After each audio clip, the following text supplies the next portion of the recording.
नमस्कार, मैं हूं आपके साथ मुरली मनोहर।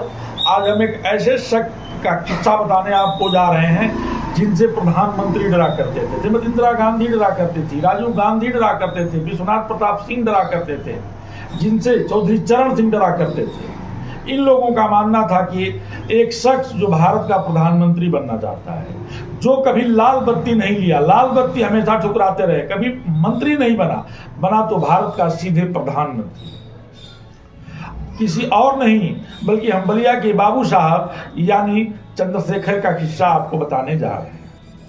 वर्ष 1991 में सोशलिस्ट पार्टी से अपनी राजनीति की शुरुआत करने वाले माननीय चंद्रशेखर जी अपने जीवन में बहुत दल बदले और कई राजनीतिक दल भी बने तो सीधे भारत के प्रधानमंत्री, वो कभी लाल बत्ती नहीं लिया। उनके जीवन के कई किस्से हैं, जिसमें एक किस्सा यह भी है कि बलिया में पैदा हुए बड़े पढ़े चंद्रशेखर इलाहाबाद विश्वविद्यालय में पढ़ रहे थे। एक बार उस समय के समाजवादी नेता संत नरेंद्र देव को आमंत्रित करने के लिए इलाहाबाद गए। बलिया में एक बड़े छात्र सम्मेलन था, उसमें मुख्य अतिथि बनाना चाहते थे। जब ये आचार्य नरेंद्र देव के पास पहुंचे, आचार्य नरेंद्र देव उस समय बीमार थे। चंद्रशेखर ने आचार्य नरेंद्र देव को छात्रों के सम्मेलन में आमंत्रित करने के लिए गए थे और उन्हें बलिया आने के लिए आमंत्रण दिया। आचार्य नरेंद्र देव ने कहा, मैं अस्वस्थ चल रहा हूं, मेरा इलाज चल रहा है। संजोग से वहां डॉक्टर राम मनोहर लोहिया बैठे हुए थे। कहा कि आप डॉक्टर राम मनोहर लोहिया को लेकर के चले जाइए।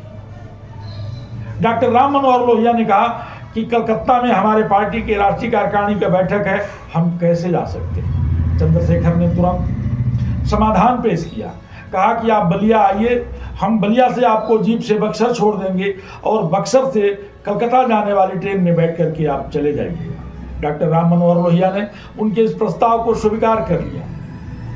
उन दिनों चंद्रशेखर जुआ तुर्क के रूप में जाने जाते थे। बलिया जो रेलवे स्टेशन पर राम मनोहर लोहिया पहुंचे, डॉक्टर राम मनोहर लोहिया ने कहा, जीप कहाँ है। चंद्रशेखर ने कहा, जीप है, हम आपको बक्सर छोड़ देंगे। लेकिन वो बार बार इस चीज को पूछते रहे और बड़बड़ाते रहे।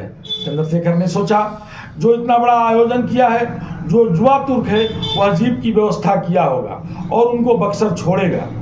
दोपहर होते होते डॉक्टर राम मनोहर लोहिया बड़बड़ाते रहे, जिसको सुन करके चंद्रशेखर को बहुत गुस्सा आया।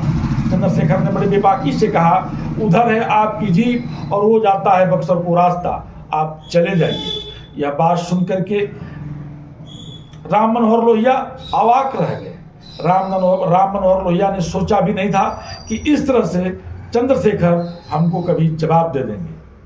चंद्रशेखर राम मनोहर लोहिया को के साथ जो काम करते थे, प्रधानमंत्री बनने के लिए चर्चा में नहीं आए, बल्कि उनके झगड़ों के लिए चर्चा में आते थे। राजनीतिक हिस्से में आज इतना ही, फिर कल लौटेंगे इसी टाइम इसी वक्त राजनीतिक हिस्सा लेकर के। धन्यवाद।